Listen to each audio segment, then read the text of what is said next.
Today we have Yash telling us about Plumber's algebra structure, symplectic cohomology. Okay, spelling mistake. Okay. Yeah, so as the title doesn't say, but I'm going to say that I want to tell you about something called Plumber's algebra structure on symplectic cohomology. And yeah, okay, before I start, this is part of it is joined with Varolgunes, who's in Turkey. I'll say which part.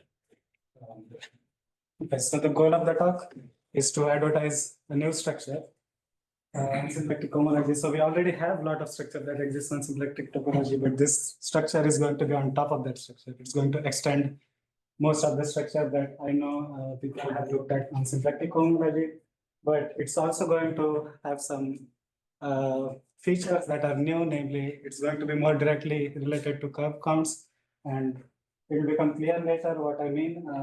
And it's also going to, it's also going to be very related to secondary operations on things like positive symplectic cohomology and Rabinowitz cohomology.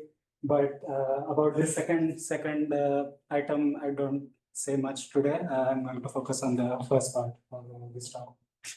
And there will be a very toy example. There will be a toy example later, which works out because lots of things go right in that case, but it gives us an indication of how the structure is going to be used. So the structure itself is constructed quite abstractly, and computing it in practice, like in real life, is not probably the most feasible approach. But as it turns out, just the existence of structures buys you some leverage when you try to compute things. So, hopefully this example will give some indication of how these things.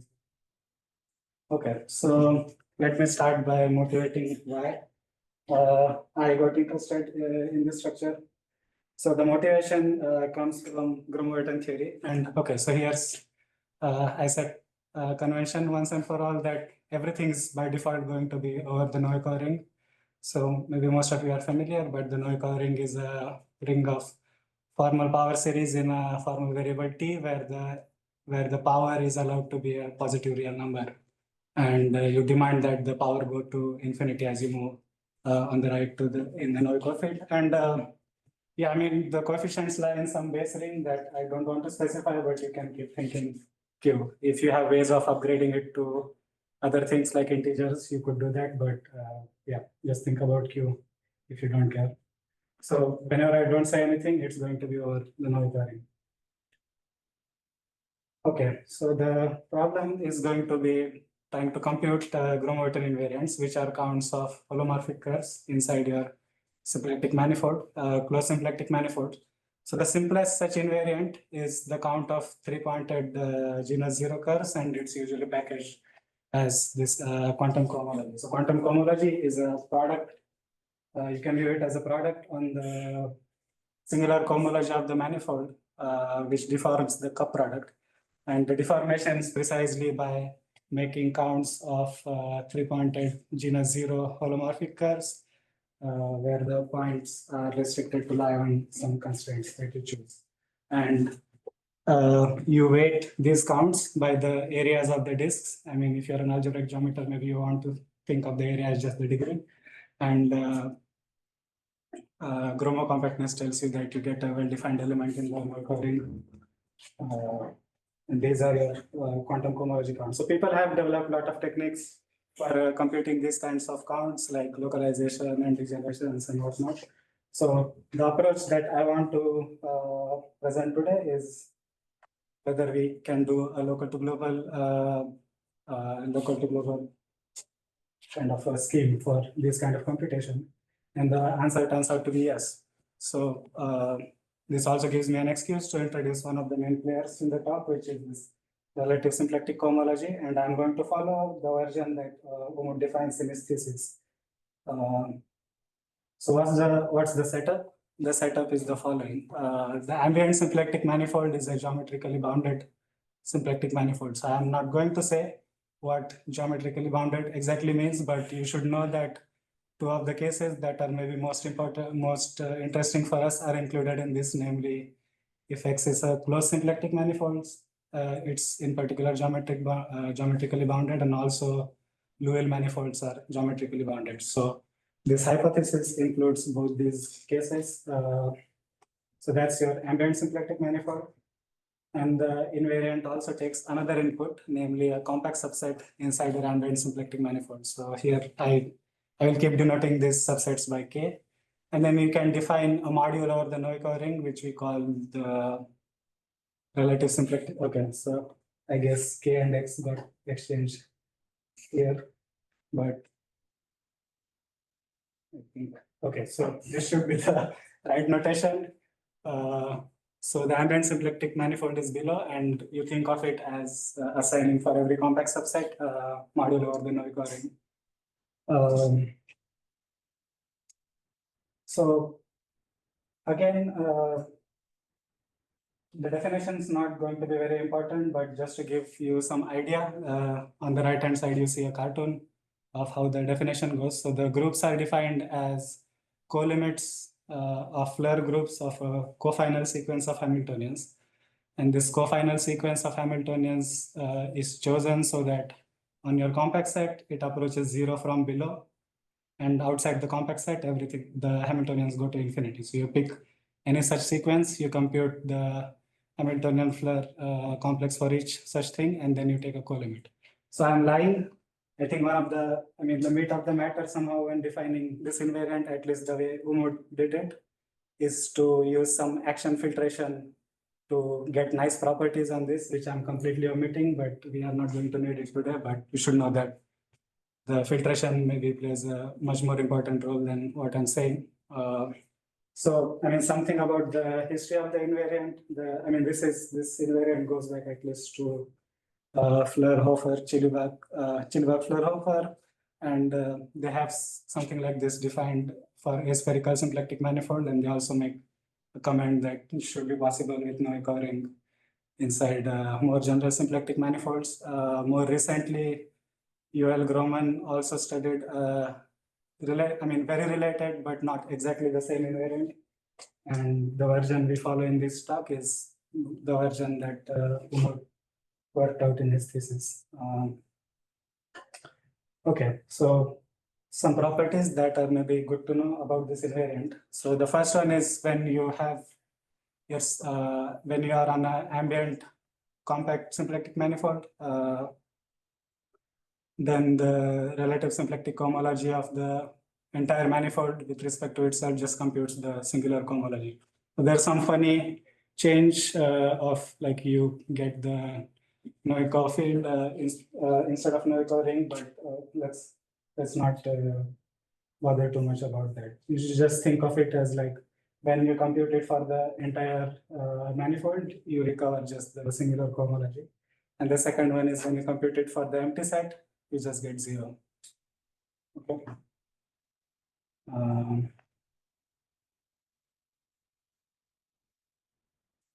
The second property is that when you have two compact subsets and when you have an inclusion of compact subset, then you have a restriction map from the cohomology of the larger one to the cohomology of the smaller one. And these maps are associative. If you have if you have nested inclusions, the restriction maps are associative, and they define a reshift in particular on complex subsets. So this is the case when the ambient symplectic manifold is exact. So when the symplectic manifold is exact, the invariant, which a priori is a module over the Novikov ring, can actually be lifted to a module over the base ring, in the sense that there's a complex which is SHXK with coefficients in the base ring, where the original invariant just obtained by some base change of coefficients. So I'm not saying it here, but in fact, this isomorphism in the first line is actually an isomorphism of filtered complexes. So you can keep track of filtration on both sides. So this is for a general exact symplectic manifold. When X is actually Liouville, you can pick some Liouville domain so that the Liouville manifold is realized as the completion of this Liouville domain. And in that case, if you compute the relative cohomology of the Liouville domain inside the Liouville manifold with K coefficient, that agrees with the usual symplectic cohomology of the completion in the sense of Viterbo that we are used to. And the second isomorphism is now without filtration, non-filtered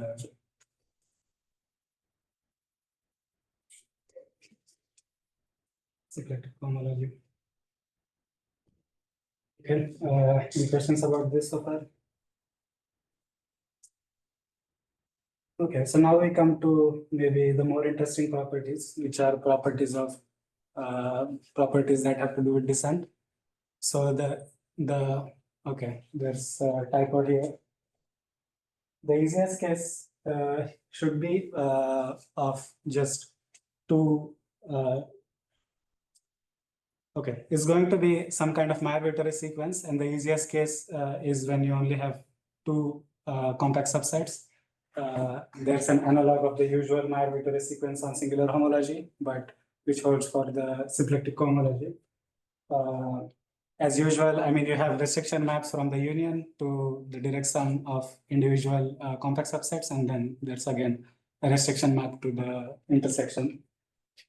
So as you will see, I'm requiring here the cover to be a good cover, or rather the pair to be a good pair, and I'm not really saying what the good pair means, but if you know what poso-commuting means, if you have a cover by subsets which are poso-commuting, it's going to give you cover for which it's a cover for which you can apply this Meyer-Vittori sequence. In particular, if you have a cover by codimension one submanifolds with boundaries, where the boundaries just don't intersect, then you can apply the Meyer-Vittori sequence. Okay, so this is the Meyer-Vittori sequence for two subsets when your cover consists of two subsets. More generally, you should think of it as follows. So you can from your cover, you can construct a check complex, which is very similar to the usual check complex, but instead of using singular cohomology, you just use symplectic cohomology to define the check complex. And you have a restriction map from the symplectic cohomology of the union to this check complex induced by individual restriction maps into the pieces.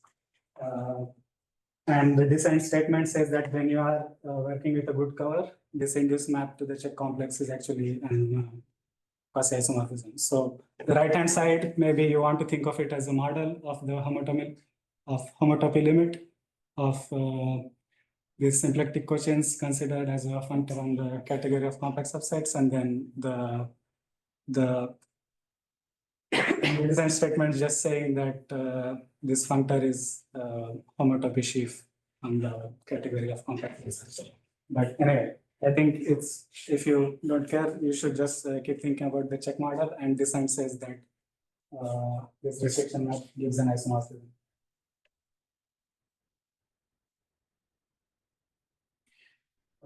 Okay, so remember that I started talking about this entire story by trying to claim that you can actually compute the quantum product using some local to global approach. But so far I have been only talking about linear spaces. So it turns out there is an analog of the quantum product on this symplectic side, namely these symplectic cohomology groups. They admit a unital ring structure, and the ring structure is in fact defined on the chain level. So if you are familiar with the usual pair of bands product in symplectic cohomology, this is defined very similarly. You just count a pair of bands that are asymptotic to generators which are orbits of some Hamiltonians. The definition is not very difficult, but you still have to do some messaging in order to fit it into this action completion and so on. Okay, so this is the statement, just the existence of a ring structure, and then Umuth later proved that the descent map actually can be made into a map of rings. So the individual things have a ring structure. The check complex can be equipped with an induced ring structure so that the restriction map becomes a map of rings. So not only is descent just at the level of linear spaces, you can actually make it at the level of rings. And here it's important to note that now it's crucial to have ring structures which are defined on the chain level, because the check complex is computed in terms of the underlying chain complexes. Like you cannot take the check complex of the homologies and expect it to compute the invariant for the union. So it is important that you have some handle over structures defined on the chain level, and in particular, you need the product to be defined on the chain level in order to make this decision statement. So any questions about this point?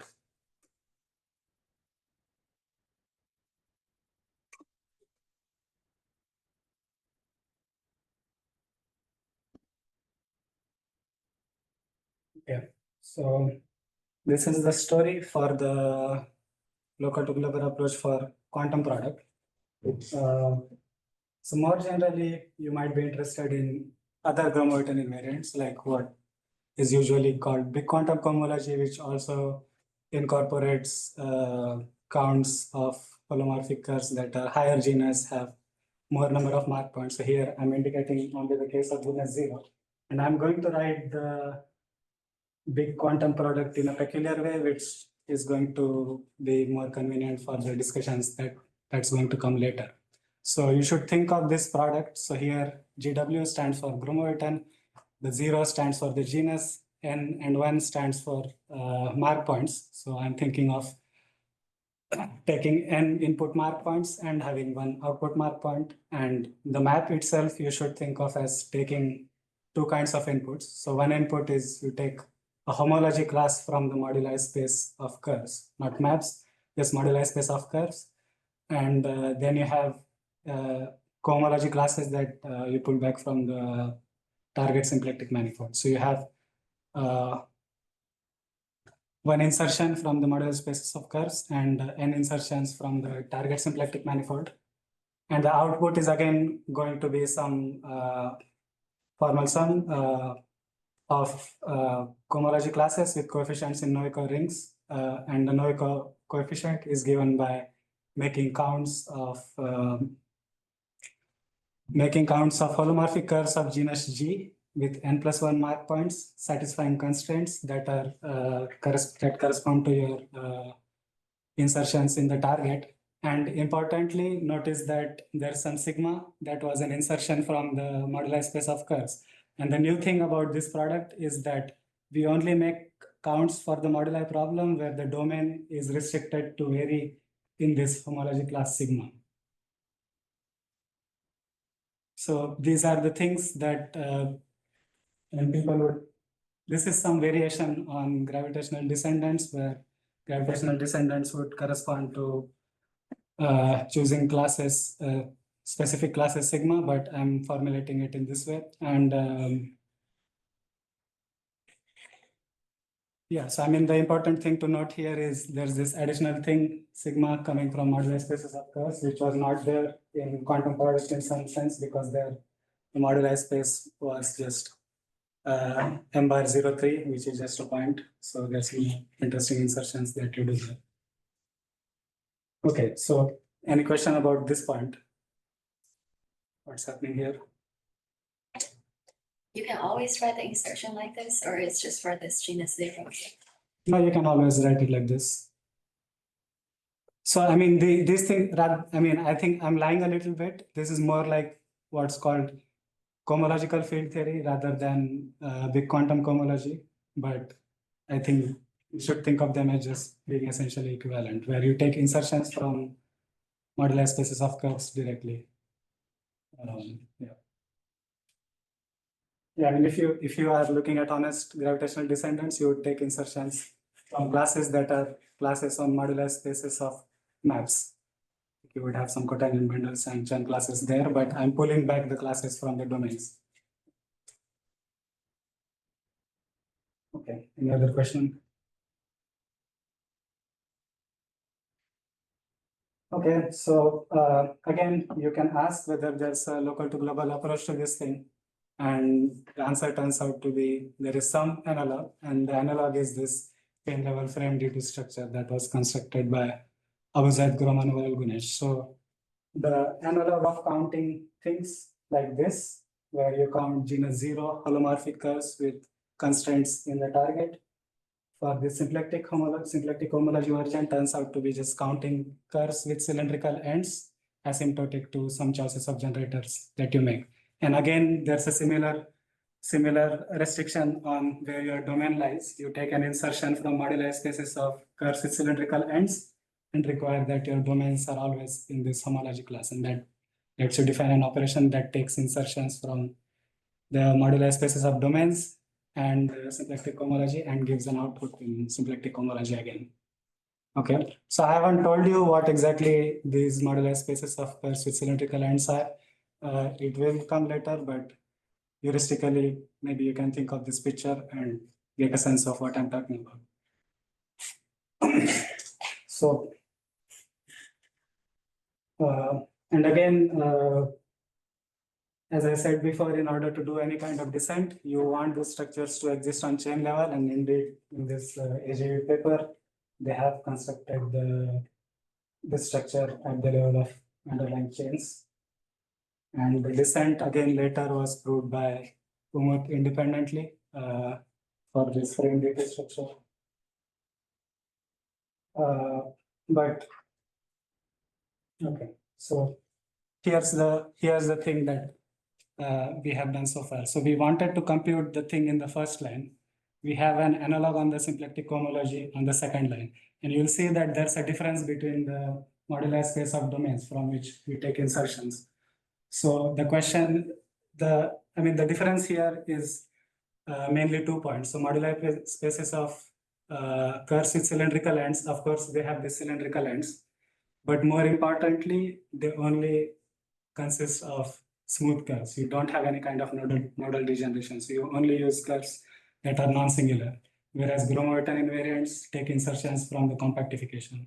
So the first difference with cylindrical ends is somehow not so serious. Maybe, you can deal with it by working with S1 equivalent cohomology or something, but the second one's kind of more serious, that the symplectic cohomology version only allows you to take insertions from the uncompactified space, whereas the Gromov-Witten ones are things which take insertions from the compactified space. And there's a question of how to go from operations that are insertions from the frame moduli spaces to the operations that are insertions from the Deligne-Mumford moduli space. And somehow in the operator theory and non-commutative geometry, this is kind of a well-studied question. There's a very nice conceptual answer that goes under the name of S1 trivialization or non-commutative Hodge-DRAM degenerations. And lots of people have written about it. Kontsevich-Sabelman came up with idea. Costello also used this idea in his definition of categorical invariant. Then there's some operator theory literature, including the Dostenko-Chaldry invalid, and also, a space level version due to Drummond code. These things are conceptually extremely, they are conceptually very nice, but when you also want to write down formulae for how to express operations with insertions from M bar in terms of operations with insertions from M frame. And indeed, like the first two works listed here do have some kind of formulae in them, but you could also try to ask the same question for higher genus. And the formulas become much more complicated. I also wrote something about this in my thesis, particularly about the higher genus case, how to go from M frame to M bar. So what I want to do in this talk is to say that if you are coming from this geometric side, namely like if you are thinking about symplectic cohomology, there's actually an alternate approach to doing this algebraic thing. Namely, you can just geometrically define a new structure that captures some amount of information of how to go from M frame to M bar. So this is like a more geometric alternative to thinking about this S1 trivialization, where you don't have to do something very complicated. You just study some concrete moduli spaces, and that does this. Yeah, so the slogan is going to be, you let go of this insistence of working with operations with one output, and that actually lets you consider more and more nodal degeneration. So more outputs correspond to more nodal degenerations, and since you consider more outputs, and when you try to write down your compatibilities, you glue things with more than one output, you are going to create genus. So it's very natural to just do this in all genus setting. Okay. So questions about this? Do you define a frame yet? No, it will come.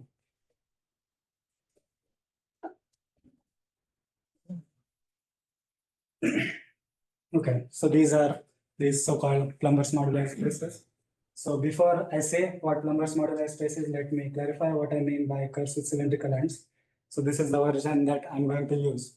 So first of all, you just have a pre-stable curve with k plus l with some mark points partitioned into input mark points and output mark points. So you have pre-stable curve with label mark points that are partitioned into inputs and outputs. The inputs for me are marked by a minus and outputs by a plus. And in pictures, I will always denote inputs on the top and outputs on the bottom. So this may be somewhat annoying if you are more used to the aseptic convention, but anyway, this symplectic cohomology. So I use this convention. So this is the underlying curve, and then you have some cylindrical ends. Namely, these are going to be embeddings from half cylinders, biholomorphic embeddings of positive or negative half cylinders centered around your positive or negative mark point. Okay, so whenever you have a mark point, you have a diholomorphism of the positive cylinder, where as you approach infinity along the cylinder, you approach the mark point in the image. So the picture you should have in mind is the picture that's on the right. These things that are orangish are supposed to indicate the cylindrical ends. So this is what I mean by a pre-stable curve with cylindrical ends, and then you can impose a stability condition, namely you require the automorphisms of these curves, preserving all the data, mark points and cylindrical ends to be less than infinity. So notice that I am also requiring it to fix the cylindrical ends. So as soon as you have a component in your pre-stable curve that contains a cylindrical end, analytic continuation means that the cylindrical end the cylindrical end needs to be fixed, and analytic continuation means that the entire component is pointwise fixed by any automorphism. But you can still have interesting things happen, like here, maybe your pre-stable curves contains something that just doesn't have a cylindrical ends, and then you pick up automorphism from this part that doesn't have any cylindrical ends. So, I mean, it's not a vacuous condition, but whenever you have a cylindrical end, you just don't move the component. Okay, so this is the stability condition.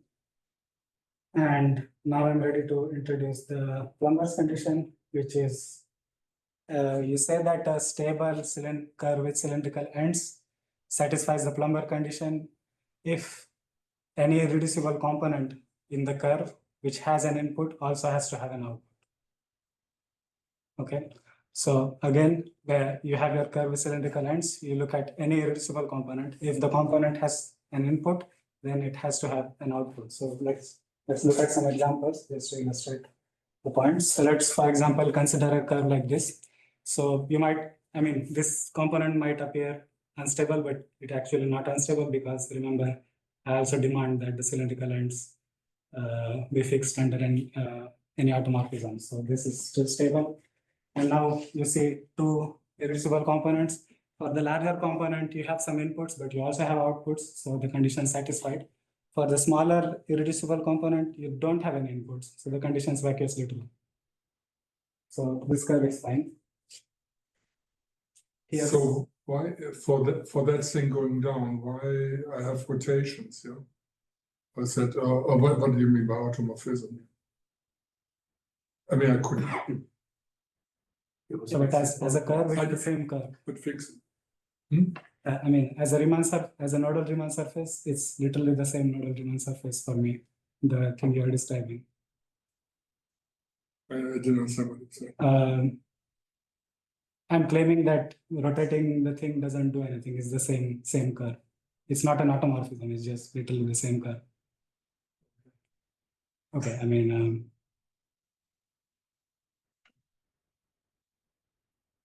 yeah, I don't know.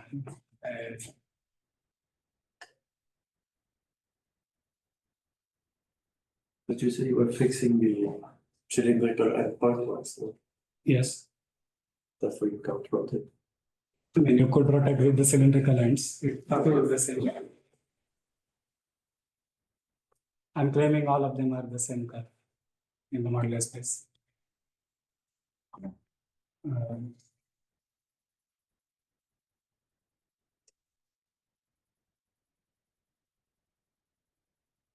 Okay, so here's the non-example where the larger component is still fine because it has an input, also has an output, but the smaller component is not fine because it has an input, but there's no output.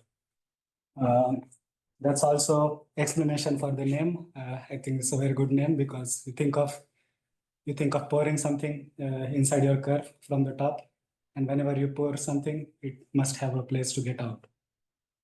So if you pour something inside the red component, it will get stuck here. So it's not a Plummer's curve.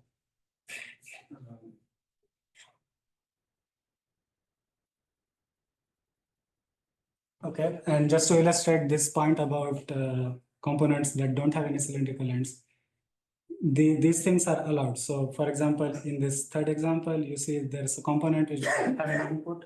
So the Plumber's conditions vacuously satisfied. So you are allowed to have this kind of closed components, and these are the things that actually help you move closer and closer to the Deligne-Morford moduli space. Okay, so there's some notation. Just to set up some notation, here's the notation that I'm going to use for the Plumber's moduli space. It's an M hat. G means the arithmetic genus, K means number of inputs, and L will mean the number of outputs. So these things themselves lie inside a larger moduli space where you just don't impose the Plumber's condition. So only stable cylindrical curves, with cylindrical ends. So no Plumber's condition. This is what I will denote by M bar framed. GKL again have the same obvious meaning. And here I'm just going to note without much explanation that this moduli space actually has the same homotopy type as the usual Deligne-Morford moduli space with K plus L mark point. So this last moduli space in red, it has no cylindrical ends, nothing. It's just stable curves with K plus L mark points of G with G. So these are the things that give you operations in Gromov-Witten counts. Whereas when we work with symplectic cohomology or Hamiltonian Floer theory, we have to use things with cylindrical ends. So we should think of this M bar framed as like the analog of Deligne-Morford spaces that we use in Hamiltonian Floer theory.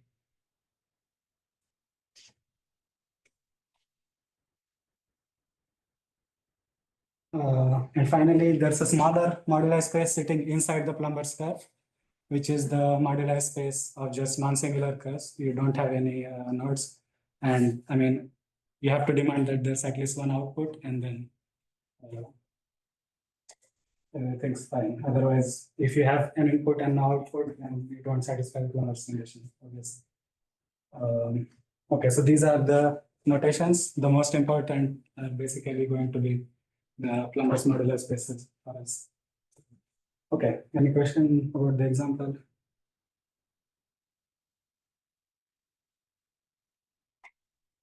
So let me make some observation, like trying to explain this slogan that if you have more outputs, you recover more nodal degenerations. So the first observation is somehow the worst case scenario. So the worst case scenario happens when you are in genus 0 and you only have one output. So if you have a modular space, Plumber's modular space, genus 0, one output, any number of inputs, you just recover the modular space of smooth curves. The Plumber's conditions never satisfied for any nodal degeneration. That's not too hard to see because whenever you have a genus 0 single output curve and you form some nodes, you're always going to have a component which will not have an output, like so in the picture. So in this case, even allowing for these nodes with satisfying Plumber's condition doesn't buy you anything. You still recover the moduli space.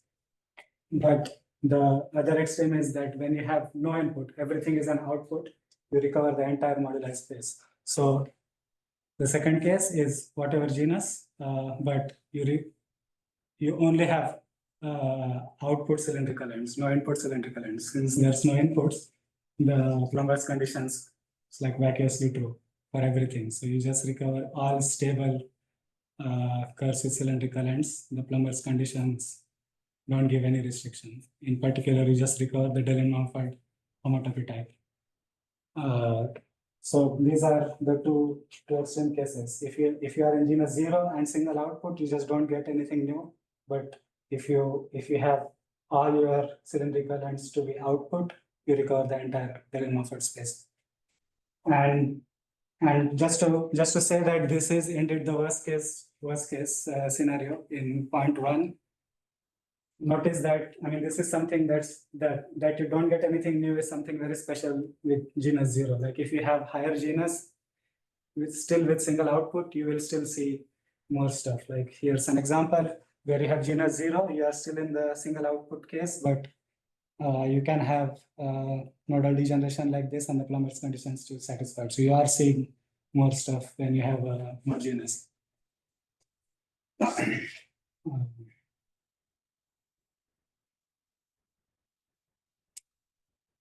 Okay, so any questions before we move on?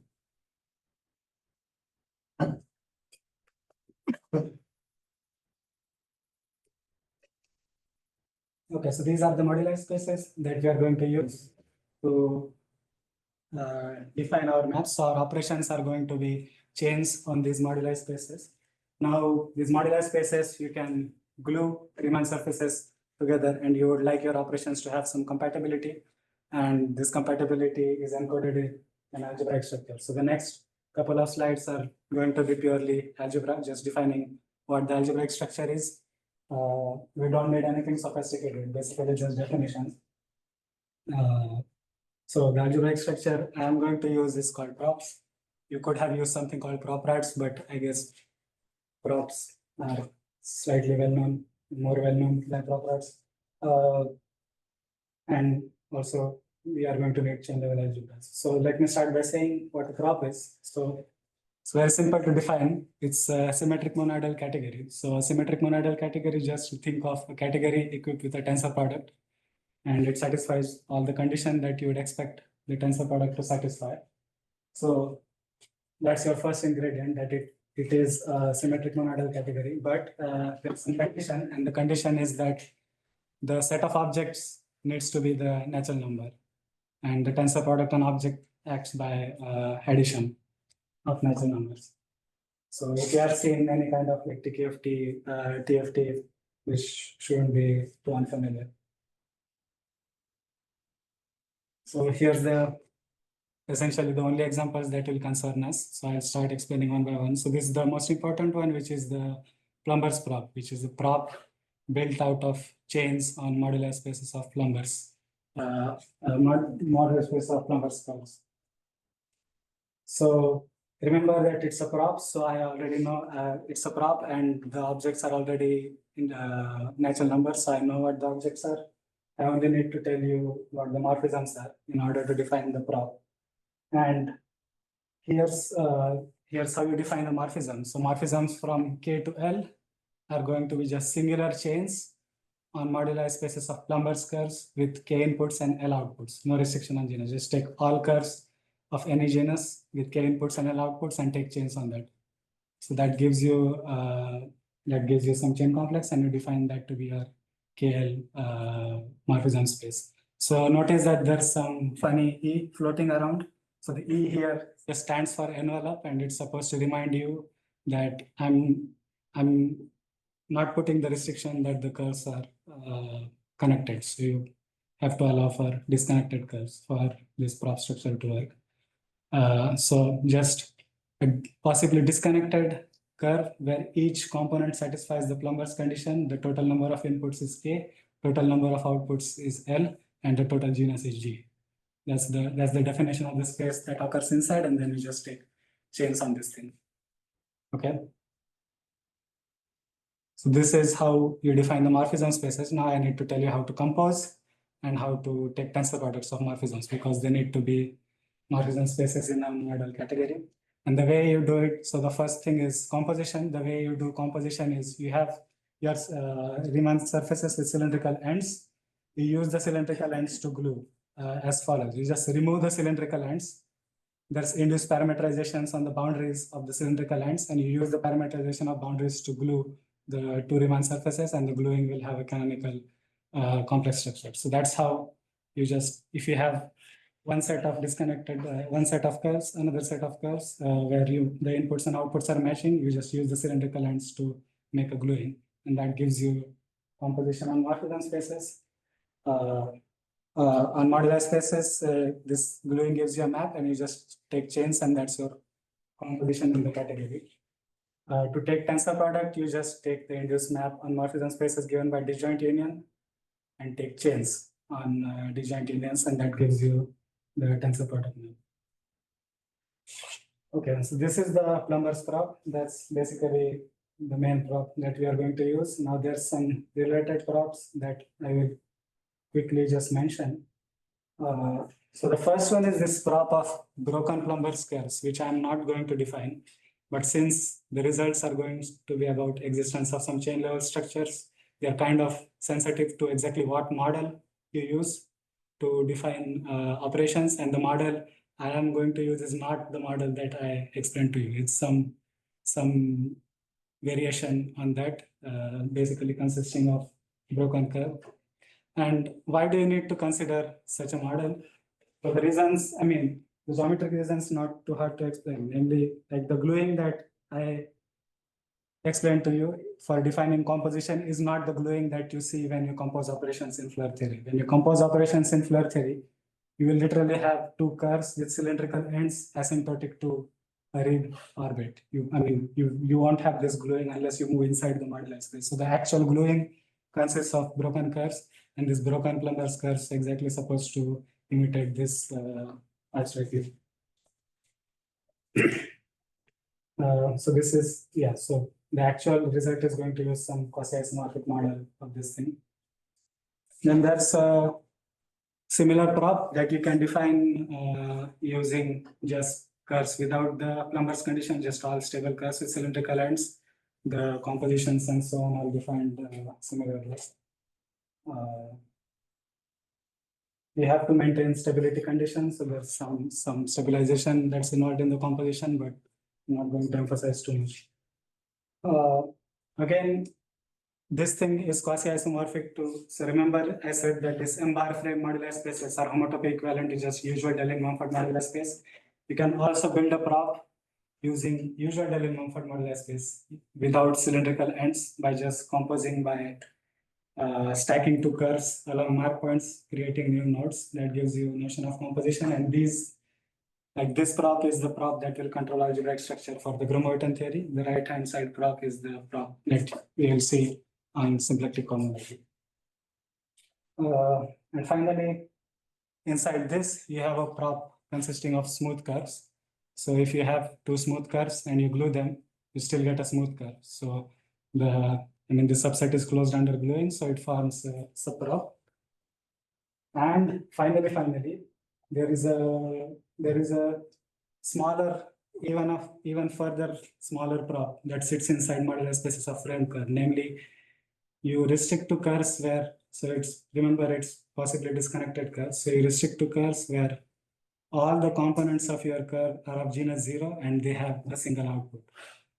So if you have a genus 0 curve with single output and you glue them, the result is still going to satisfy the condition that each component is genus 0 and has a single output.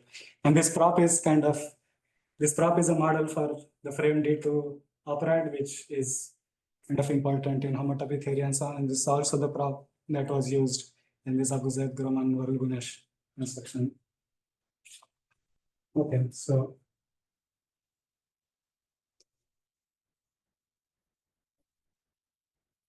this is the algebraic structure for encoding compatibilities between gluing maps.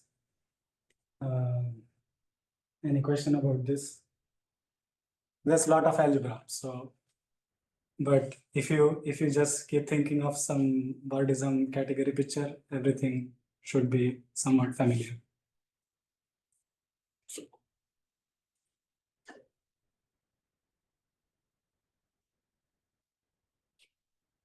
Okay, so as I mentioned, the props were the operations and compatibilities between them. So now we need to talk about how the operations act on chain complexes. And this is the notion that's captured by algebra over a prop. So an algebra over a prop is just going to be a symmetric monadal functor. So a symmetric monadal functor just means a functor out of your category. I'm going to take it inside chain complexes. And symmetric monadal just means there's a map from Fn to Fm plus n. So remember, m plus n is m times at n in the prop. So symmetric monodal just means having this map. So we put some condition. We say that it's an H-split algebra if this map is a quasi-isomorphism.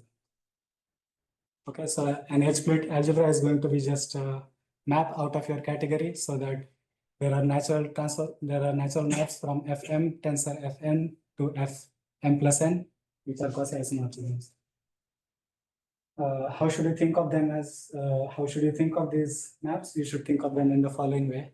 Namely, if I give you an element in Pmn, then it gives me a map from Fm to Fn, which are the same homotopy type, which has the same quasi-isomorphism type of F1 to the power m and F1 to the power n. So roughly, you can just think of if I give you an element in Pmn, then I get a map from some tensor power of F1 to some tensor power of F1. But I mean, of course, it's not true. There's some higher coherences, but it's kind of easier to think of this entire structure as being operations somehow on F1, parameterized by morphism spaces in the category. So here's a couple of observations. So the first observation is that, of course, if you take, I mean, if you have a H-split algebra, you can take its homology and take a functor that's valued inside modules over the Noetherian ring.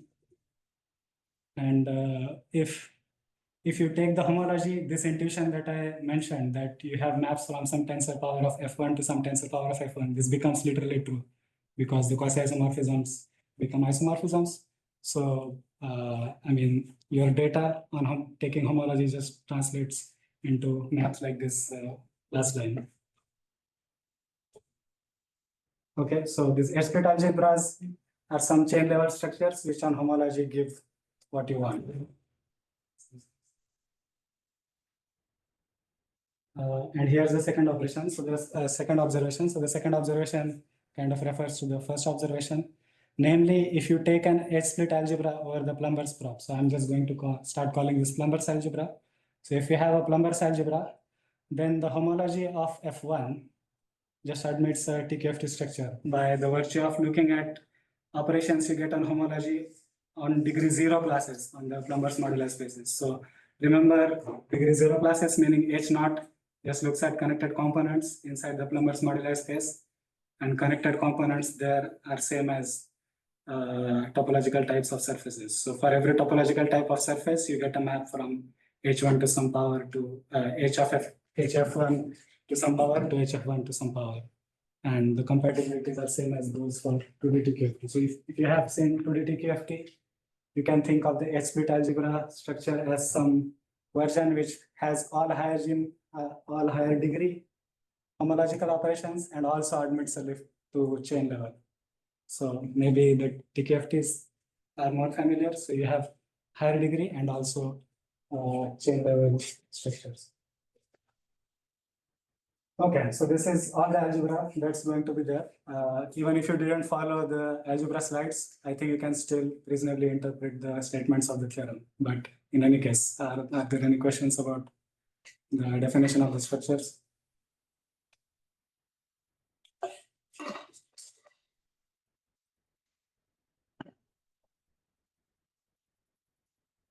Okay, so I have 10 minutes to state the theorem and make the computation, but okay, we'll see.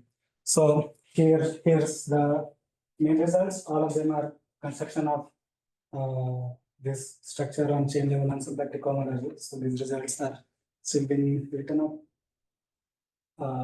And they are going to be divided into categories based roughly on theme of what property I want to say. So the first theorem just about existence. So here's the setting. You have a geometrically bounded symplectic manifold. So again, this includes closed symplectic manifolds and also Liouville manifolds. Then for any compact subset, you can construct an H-split Plumber's algebra, which I'm going to denote by this complicated notation that I'm not going to try to verbalize. But for every compact subset, you have something which has a chain level action of the Plumber's prop in the sense that I defined on the previous slide. and it satisfies some properties. It satisfies the properties that you expect it to satisfy. Namely, it computes the right quasi-isomorphism type. So if you look at the value of the H-split algebra at 1, it computes the relative SH as defined by Umar.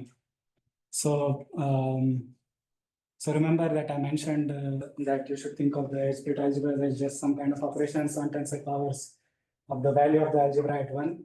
So the value at the 1 is the right thing for us. Namely, it's computing the relative symplectic cohomology of the subset K inside the ambient symplectic manifold. So it's computing the right thing. For inclusion of complex subset, you have restriction maps, which are maps of algebras over the Plumber's prop. And when you apply homology, it recovers the homology level map that already exists on the right-hand side relative SH. Okay. And finally, when your ambient symplectic manifold is exact, so remember that when the symplectic manifold is exact, I claimed that the symplectic complexes, they admit lift to complexes over base rings. So the same is true for this algebra structure that we construct, namely when the ambient manifold is exact, the algebra that's a priori defined over the Novikov ring lifts to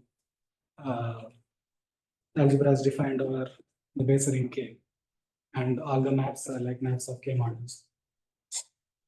Okay, so these are the three things. The structure exists and it does what it's supposed to do. That's the first theorem. Okay. So the second theorem is about compatibility of this construction with constructions that have been done in past. So the first thing is the following. The first thing is compatibility with this Abouzaid Groman Varolgunes structure. So they construct a chain complex, which is an algebra over this smaller operand that I mentioned, the operand just of genus 0 and single output curve. So they construct something whose homology computes the relative symplectic cohomology, and the chain complex admits chain level framed E2 structure.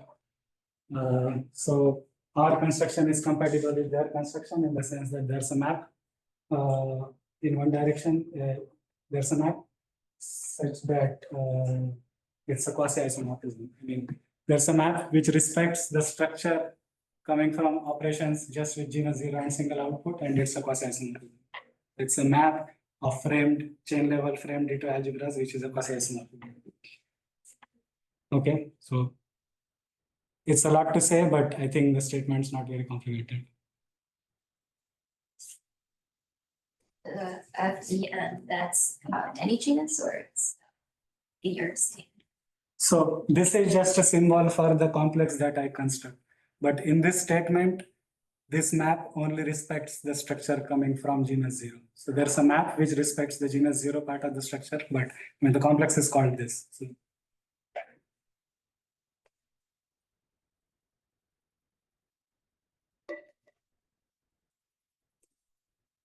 okay, so this is the compatibility with their construction.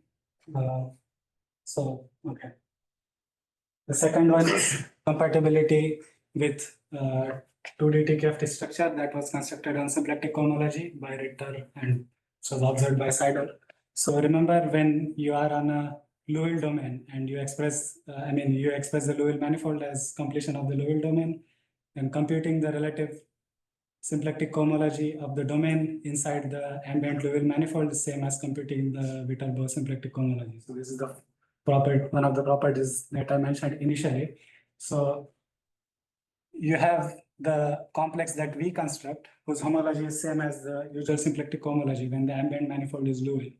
And now I made this observation that if you have a Plumber's algebra over the Plumber's prop, its homology carries a 2D TKFT structure. So there's a 2D TKFT structure coming from the fact that it's a Plumber's algebra, and there's a 2D TKFT structure on Viterbo symplectic cohomology constructed by Seidel and Ritter. And you can ask whether the structures are compatible, and indeed, this isomorphism respects the TKFT structure on both sides. And finally,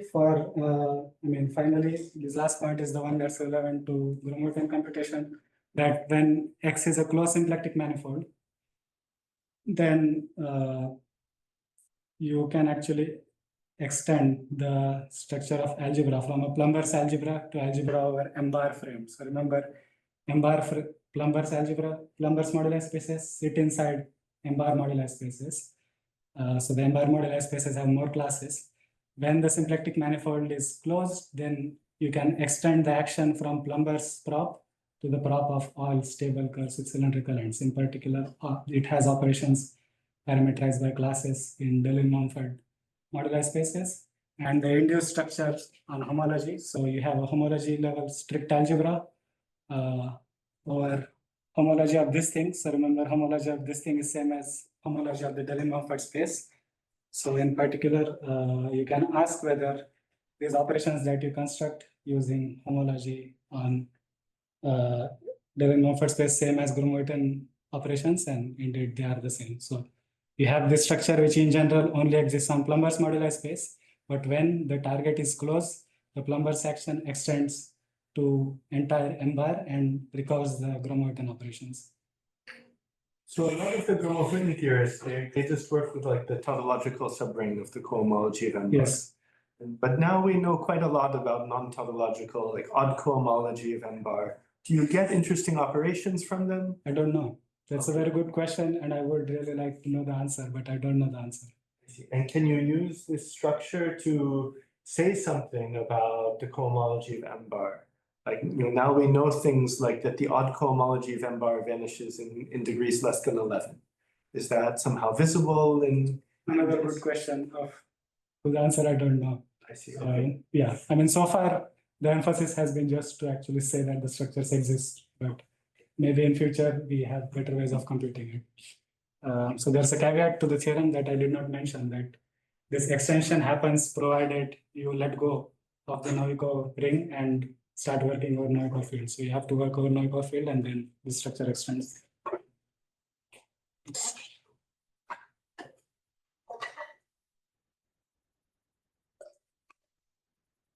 Okay, so this is the part about compatibilities with constructions from past.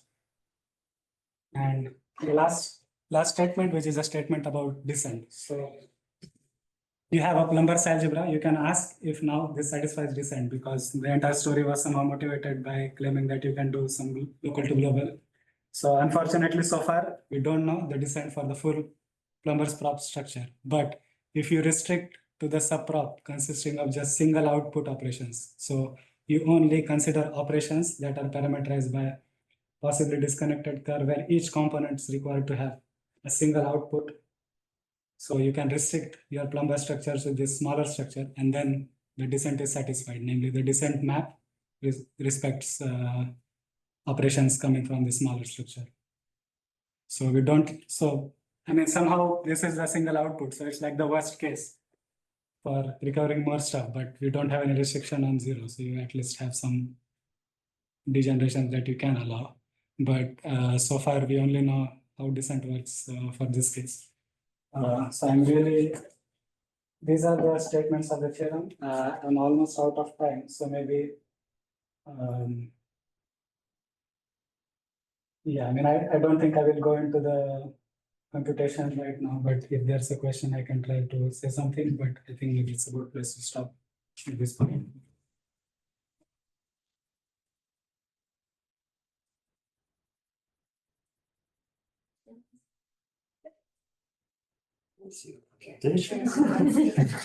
Right. How do you compute such a I thing? guess I mean, I planted it. So I mean, okay, so here's a computation where lots of things happen right, so we can actually do it. So it's not a very general situation, but the situation is that you have symplectic, so the target symplectic manifold is a torus, two-dimensional torus with some surface. And in this case, it's Calabi-Yau, so everything is Z-graded. And you can look at the Gromov-Witten invariant map, like the map Gromov-Witten operation of genus 1. Okay, so there's a typo. It should have been 1, 1, 1. So it's genus 1, 1 input and 1 output. And you can check that this map has degree 2. And so using cohomological convention, this is like a valid thing to write. And the question that I was going to try to explain is how to compute this GW111 of psi tensor B. So psi is some psi class and B is some homology 1 plus. So now the situation has a lot of symmetry. So without loss of generality, I can pick psi to be a psi class at the input and like the degree 1 class to be this B. And the feature that gets used in the computation is that, okay, so this is the, when you do local to global, this is the cover you use. You cover the torus by 2 half cylinders whose boundaries don't intersect. And the feature that gets used crucially is that your class B, when restricted to either of the cover, just vanishes. So inside the Meyer-Torres sequence, you look at your class B, it vanishes when restricted to either of the cover. So the class actually comes from a degree 0 class in the intersection. So you have managed to decrease the degree of the class by 1 using the fact that on cover it's vanishing. And okay. So somehow, and the accident that happens here, which I mean, in general, you have to come up with some way that we don't know how to do it in general. The accident that happens is that we only have operations compatible with the Meyer-Torres when my classes come from this M hat, which is a smaller moduli space. So to write down diagrams like this, I have to make sure that this psi class actually comes from the smaller moduli space, which doesn't happen always, but happens in this case. So I can actually write down Meyer-Torres diagram compatible with the operation coming from psi class, and then use this feature that I mentioned, that you can decrease the degree of the class by 1 by going to the intersection. This is the reduction that happens. You first had a class that was in degree 1. You managed to make it into degree 0, and you can actually make it to be a unit. So you reduce your problem to computing Gromov-Witten invariants where one of the classes is 0, and then again you can use unit axiom to like get rid of that 1 and turn it into a computation about some class. And here you can just compute it by hand. So I mean, we are not claiming that we know how to do everything, but this local to global allows you to do some reduction in classes. So I mean, I can maybe explain more, it will take more time, but roughly the idea is to get hold of these classes which vanish in all restrictions and use this fact to like reduce the degree of insertions. Yeah. What did you say? Psi has to be the smaller? So these operations, so you will notice that I'm saying that there are operations which are compatible with Meyer-Torres connecting maps. So which basically means that the operation satisfies descent. This is another way of saying the operation satisfies descent. So now I'm claiming that psi defines an operation on symplectic cohomology. But the space which acts on symplectic cohomology is in general strictly smaller than the space which strictly smaller than M bar. So Gromov-Witten invariants might require you to compute action of a class which is in M bar, but you can't always ensure that the class actually lies in M hat. So in this case, I mean, there's some explicit computation that people have done which allow you to deduce that it comes from M hat.